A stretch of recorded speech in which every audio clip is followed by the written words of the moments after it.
Hey guys, welcome to the Liberal Hive Mind, a channel solely focused on exposing the abundant hypocrisy of the left. Well, as we get closer and closer to the election season, it's time to start shilling. That's a badge that I'm going to wear with absolute pride. A couple individuals I'm absolutely willing to shill for, and Donald Trump is one of them. And so it's time to shill. There's a lot of negative talk, although I have to admit the sentiment is shifting quite rapidly in Donald Trump's favor lately, especially with his most recent East Palestine trip. His polling numbers and favorability numbers are all on the rise. Anyways, let me get back on track here. There's a lot of negative talk, there's a lot of dooming and glooming surrounding Donald Trump's political existence or political future, but there's this small little snippet from Fox News earlier in the day that I think makes a very important point. Never underestimate the Donald. And boy, that number for Donald Trump, 43% of the Republican vote, it is significant, and you underestimate, every Republican would underestimate Donald Trump at their own risk. He's quietly had a pretty good political month in terms of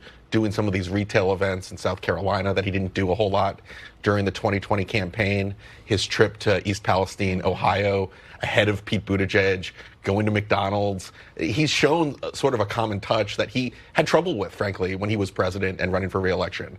So these numbers show that Trump is still formidable within the Republican Party, and I agree with Jeff. Ron DeSantis, if he does get in, is going to be the other big elephant in the room. But boy, like Trump, you're not hearing a lot of Republicans going after Trump. They're going after DeSantis or trying to figure out where they stand in the party. And I think they do that at their own peril because Trump is still very, very popular within the Republican Party. Yeah. There's a lot of fake conservative rhino clowns LARPing like kingmakers lately, trying to lecture Republican voters on who they should elect. But at the end of the day, Donald Trump remains to have the most powerful political stalk in the GOP. And I say, doubt Donald Trump or underestimate Donald Trump at your own risk. You know, Donald Trump has a history of beating expectations, and he also has a history of predicting the future. That's the point we're going to try to get across in this video. Starting off with a viral video from the Daily Caller that's been bouncing around the conservative sphere, let's do a little bit of a flashback as we continue to cover and analyze the Trump dynamic. Headed into the next election cycle, we've got some stuff to get into, so let's roll the tape. Alright folks, so like I said, doubt Donald Trump at your own risk. He's a guy that I generally wouldn't bet against. A lot of people seem to follow whatever the narrative is, follow whatever the news is saying. They get pulled in by the emotional bait rhetoric from the mainstream media. But let's not forget that Donald Trump was pretty much right about everything. If Biden got in, you'd be paying $7, $8, $9. Didn't they say get rid of your car? Gas prices in the U.S. were already rising due to high demand. The price of gas, it's up again. Pump prices are soaring nationwide this winter. If he's elected, the stock market will crash. A stock market crash. The stock market in freefall. Stock market erasing nearly all gains from his time in office. Law-abiding citizens will be totally disarmed. Restrictions on pistol stabilizing braces. Democrats spent the rest of the day trying to figure out how to ban what Joe Biden has called ghost guns. Ghost guns, they're scary. We need to ban assault weapons and high-capacity magazines. Because basically what he's saying is he is going to destroy the oil industry. The Keystone Pipeline project is on hold.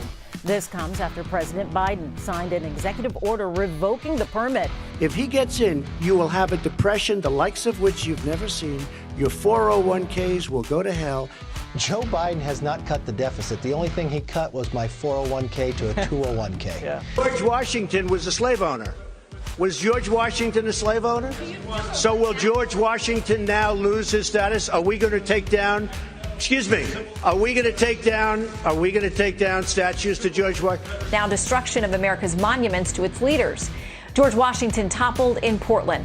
They lit an American flag on fire. Look at that, wrapping it around the head of a George Washington statue before knocking down that monument. Joe Biden and the radical left's outrageous campaign against law enforcement is the major reason violent crime is surging in Democrat-run cities all across the nation. Where you have a Democrat-run city, you have a city with problems. You and your family will never be safe. And I don't count drunk driving as a felony. Rioters and criminals will be totally protected. Do you commit to cutting incarceration by 50% if elected? We can do it more than that. I think flashbacks are important. I think it's important to really put things into perspective. There's a lot of people whose loyalties are finicky. The moment they sense any risk at all, they jump ship. And I've been voicing my frustration around that concept for a while. The moment there's some massive mainstream media scandal attacking Donald Trump, all of a sudden you see a bunch of weak Republicans and some moderates, or rather we'll call them independents, who supported Donald Trump in the past saying, "This is it. This is the last straw. I'm done with Donald Trump. Supporting Donald Trump will lead to nothing but more division and lost elections."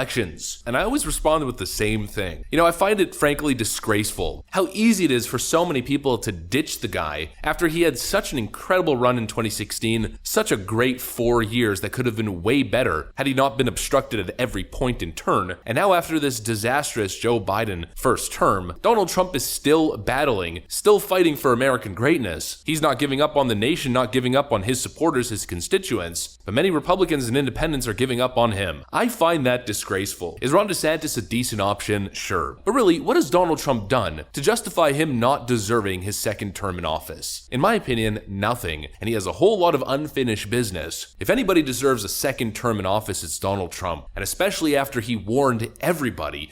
Back then it was just empty rhetoric. Oh yeah, the stock market's gonna crash. Oh, sure. The world's gonna become unstable. World War III, gas prices, the southern border, crime.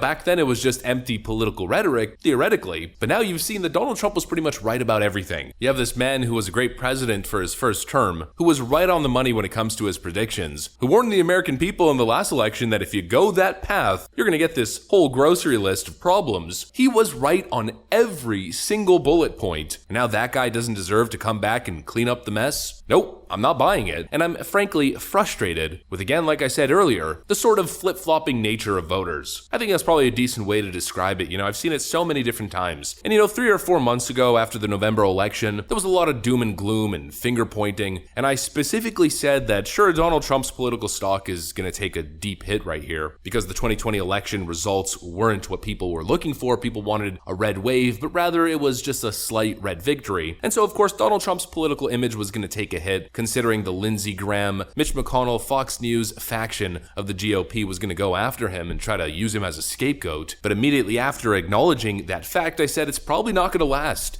Things move pretty quickly in the world of politics. And for maybe a couple months, Donald Trump is going to be the villain. But pretty soon he's going to get right back to where he was. It's very similar with Joe Biden, for instance. After the Afghanistan fall, the inflation crisis and everything, he hit the mid-30s in approval rating, which is abysmal for a Democrat. That's like hitting in the 20s as a Republican. But even then, we knew that he'd have a comeback. It's just a matter of time. It's just the way voters are. Donald Trump was public enemy number one, and all of a sudden, people are coming right back. You see how they flip-flop. Your emotions get pulled in by all the headlines, all the fake scandal, all the outrage, the faux outrage and manufactured outrage from the media. And then as you sober up and detox from all the propaganda, you start to view things from a proper perspective. I've been using the word sober as I try to describe this. I think it's the perfect word. All of a sudden, people have a much more sober analysis and sober view, and they're realizing the same thing I think they realize every single time with these ebbs and flows. Maybe Donald Trump wasn't that bad, but I think it goes beyond that. Donald Trump wasn't not that bad. Donald Trump is and was great, and he continues to be great. Is he a human being with character flaws? Absolutely. No one's ever going to deny that. And I've stated that unequivocally a million different times. But to pretend as if you're perfect, or that anybody's perfect for that matter, would be utterly disingenuous. Donald Trump has flaws like anybody else. At the end of the day, the pros outweigh the cons significantly. A whole lot more than with this sleepy, creepy, poopy pants Joe Biden guy, who I don't think anybody can say is great. Not even Democrats, as we're now seeing polling data that 9 out of 10 Democrats don't want Sleepy Joe to run again. They don't want him representing the Democrat Party or leading the Democrat Party, but the majority of Republicans still want Donald Trump. And I think that number is going to continue to rise. I think we're going to see a pretty even split between him and Ron DeSantis. Ron DeSantis is undeniably a fierce adversary and contender, but again, he's not even running it. To pretend as if Donald Trump is a bad option, I think is frankly disingenuous, incompetent, stupid, and I think the Never Trump faction is injecting a copious amount of copium these days. If we go with Donald Trump, then we're done. He's ruined his public image. Really? What's the other option? Not going with Donald Trump and basically losing the white working class? Losing the Trump base, which is the majority of the Republican Party? It's absolutely stupid. Yada yada yada, the grass is always greener on the other side. You don't realize what you had until it's gone. And I think it's time that people really start to open up their eyes. Sober up from all the propaganda and the copium. Anything else is a losing strategy. That's what I got for you guys. Hopefully you enjoyed this video. If you did, make sure to leave a like and possibly subscribe to the channel. Thanks for watching, and I'll see you on the next one.